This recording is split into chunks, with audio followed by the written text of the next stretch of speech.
Hello everyone, believe in yourself में आपका बहुत बहुत स्वागत है।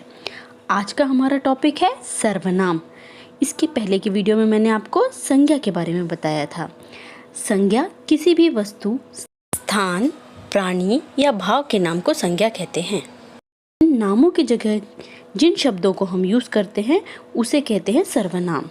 जैसे ये एक लड़की है नैना, अगर इसके बारे में हमें कुछ लिखना हो तो हम ऐसे लिखेंगे, नैना एक सुंदर लड़की है, नैना बहुत अच्छा नृत्य करती है, नैना बड़ों का आदर करती है, नैना पढ़ाई में बहुत अच्छी है, नैना बहुत सुंदर चित्र बनाती है।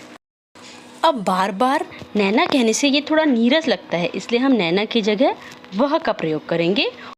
वह एक सर्वनाम है। तो सर्वनाम की परिभाषा क्या होगी? संज्ञा के स्थान पर प्रयुक्त होने वाले शब्दों को सर्वनाम कहते हैं। सर्वनाम के 6 भेद होते हैं: पुरुषवाचक सर्वनाम, निश्चयवाचक सर्वनाम, अनिश्चयवाचक सर्वनाम, संबंधवाचक सर्वनाम, प्रश्नवाचक सर्वनाम और निजवाचक सर्वनाम। तो चलिए पहले पढ़ते हैं पुरुषवाचक सर्वनाम। वाचक सर्वनाम स्त्री और पुरुष दोनों के लिए प्रयुक्त होते हैं। जो सर्वनाम शब्द बोलने वाले, सुनने वाले तथा अन्य के लिए प्रयुक्त होते हैं उन्हें पुरुषवाचक सर्वनाम कहते हैं। तो 3 लोग होते हैं, एक तो मैं या हम, तू या आप, और हम दोनों जिसके बारे में बात करते हैं वह तीसरा अन्य। अब मैं या हम तो हमेशा उत्तम होते हैं, श्रेष्ठ होते हैं, तो ये उत्तम पुरुषवाचक में आ जाएगा। तू, तुम या आप ये भी अच्छे ही होते हैं, इसलिए हम इसे मध्यम में रखेंगे। और जिस तीसरे व्यक्ति के बारे में बात कर रहे हैं वह अन्य में, मतलब वह और वे अन्य पुरुषवाचक हो जाएंगे। अब चलिए एक एक करके हम उत्तम पुरुषवाचक, मध्यम पुरुषवाचक और अन्य पुरुषवाचक को पढ़ते हैं। उत्तम पुरुषवाचक एक वचन के सर्वनाम हैं मैं, मुझे, मेरा, मेरी। बहुवचन के सर्वनाम हम, हमें, हमारा, हमारी। मध्यम पुरुषवाचक के सर्वनाम हैं तू, तुझे, तेरा, तेरी, तेरा, तेरी। बहुवचन तुम, तुम्हें, तुम्हारा, आप, आपको, आपका। अन्य पुरुषवाचक एक वचन यह, वह, उस, इस। बहुवचन वे, इन, उन, इन्हें, उन्हें। उत्तम पुरुष जिन सर्वनामों का प्रयोग बोलने वाला या लिखने वाला अपने लिए करता है उन्हें उत्तम पुरुषवाचक सर्वनाम कहते हैं। जैसे मैं पुस्तक पढ़ रहा हूँ, हम खेल रहे हैं। मध्यम पुरुष जिस सर्वनाम का प्रयोग बोलने वाला, सुनने वाले के लिए करता है उसे मध्यम पुरुषवाचक सर्वनाम कहते हैं। जैसे तुम कहाँ रहते हो, आप कब आए। अन्य पुरुषवाचक जिन सर्वनाम का प्रयोग अन्य लोगों के लिए किया जाता है वे अन्य पुरुषवाचक सर्वनाम कहलाते हैं। जैसे वह कल मुंबई आएगा, वे आ रहे हैं। अब पढ़ते हैं जो सर्वनाम किसी पास या दूर के व्यक्ति, वस्तु की ओर निश्चय पूर्वक संकेत करे उसे निश्चयवाचक सर्वनाम कहते हैं। जैसे यह मेरा कैमरा है, यह मेरा भाई है। तो यहाँ साथ में बैठा लड़का ही मेरा भाई है, इस बात का हमें निश्चित रूप से पता चलता है, इसलिए ये निश्चयवाचक सर्वनाम है।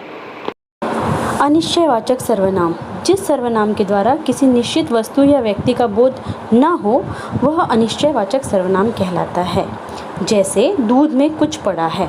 दूध में कुछ पड़ा है मीन्स उसमें कुछ धूल भी पड़ा हो सकता है या कोई कीड़ा भी हो सकता है। बाहर कोई चिल्ला रहा है या हंस रहा है तो हमें नहीं मालूम वो कौन है, तो यह अनिश्चयवाचक सर्वनाम है। 4th वन है संबंधवाचक सर्वनाम। जिन सर्वनामों का प्रयोग वाक्य में प्रयुक्त दूसरे सर्वनाम के साथ संबंध बताने के लिए किया जाता है उन्हें संबंधवाचक सर्वनाम कहते हैं। संबंधवाचक सर्वनाम में 2 सर्वनाम होते हैं और दोनों में तुक होता है। उदाहरण है जैसी करनी वैसी भरनी, जो करेगा वो भरेगा, जिसकी लाठी उसकी भैंस। तो यहाँ जैसी वैसी, जो वो, जिसकी उसकी, ये संबंधवाचक सर्वनाम है। प्रश्नवाचक सर्वनाम जो सर्वनाम शब्द प्रश्न पूछने के लिए प्रयुक्त किए जाते हैं उन्हें प्रश्नवाचक सर्वनाम कहते हैं। जैसे बाहर कौन खड़ा है, गिलास किसने तोड़ा, कौन, किसने, किसका, किसकी, यह सब प्रश्नवाचक सर्वनाम हैं। निजवाचक सर्वनाम जिन सर्वनामों का प्रयोग अपनेपन का बोध कराने के लिए किया जाता है उन्हें निजवाचक सर्वनाम कहते हैं। जैसे मैं यह काम स्वयं कर लूँगा, अभिषेक अपने आप अपने घर चला गया। तो यहाँ स्वयं, अपने आप या खुद, ये निजवाचक सर्वनाम है। तो कैसा लगा आप लोगों को ये वीडियो? मुझे उम्मीद है कि आप लोगों को सर्वनाम अच्छे से समझ में आ गया होगा। यदि आपको कोई डाउट है तो प्लीज़ मुझे कमेंट करके ज़रूर बताइए, मैं उस डाउट को क्लियर करने की पूरी कोशिश करूँगी। और यदि आपको ये वीडियो पसंद आया हो तो प्लीज़ लाइक, शेयर और सब्सक्राइब करना बिल्कुल मत भूलिए, ताकि मैं ऐसे ही वीडियो आपके लिए बनाती रहूँ। अपना और अपने बड़ों का ध्यान रखिए और सदा खुश रहिए। तो चलिए, जल्द ही मैं मिलती हूँ आपको अपने एक नए वीडियो के साथ। और हाँ, बेल आइकन को दबाना बिल्कुल मत भूलिए, ताकि आपको मेरे वीडियो के नोटिफिकेशन टाइम पर मिलते रहें।